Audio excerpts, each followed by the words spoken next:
Good morning, 9 AM. So papaano natin malalaman yung, resistance nito, especially ito? Kasi pinag-aralan natin yung support kanina, eh. Eto yung resistance. Ang tanong ni Leah is, until saan makita mo yung resistance? So 1 hour and then sa black cat, marami pa siyang marami pa siyang itataas. So papaano natin malalaman kung ito na yung last na resistance niya? Walang exact, pero puwede nating tantyahin katulad nung sinabi ko kanina, right? Dun sa previous video, video, video, um, let's say 5, yeah, 5, ito. So ang pinaka-highest natin ngayon dito is eto, 'yan. 'Yan ang pinaka-highest natin diyan.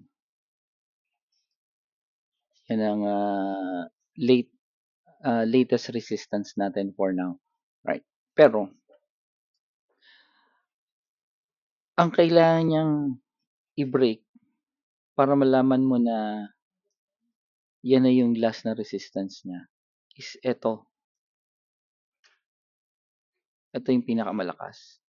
Kailangan ma-break niya yan. Sasabihin niya yan ang resistance niya. And then,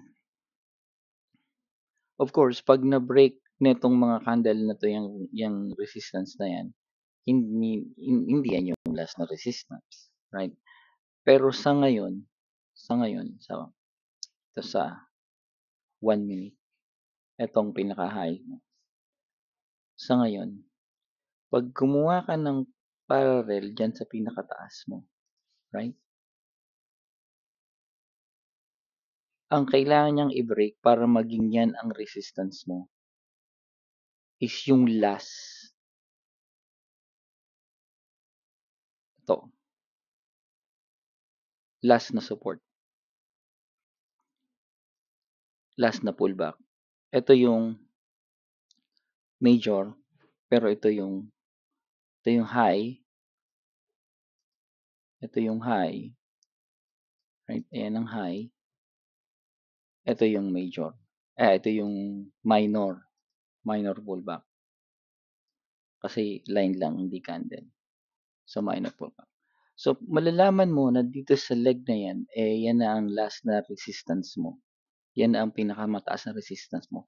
Pag na-break niya tong support,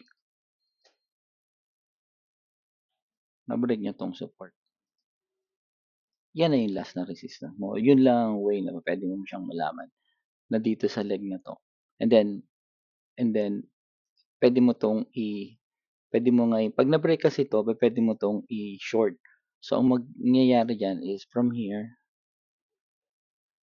and then na-break niya, right? And then magpu-pullback siya.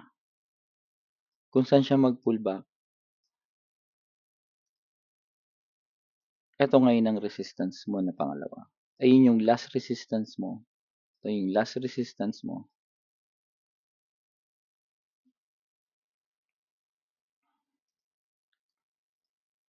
Ito yung resistance mo. Sell short.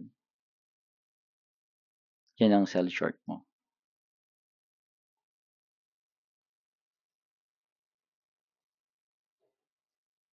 Ah, sell short, right?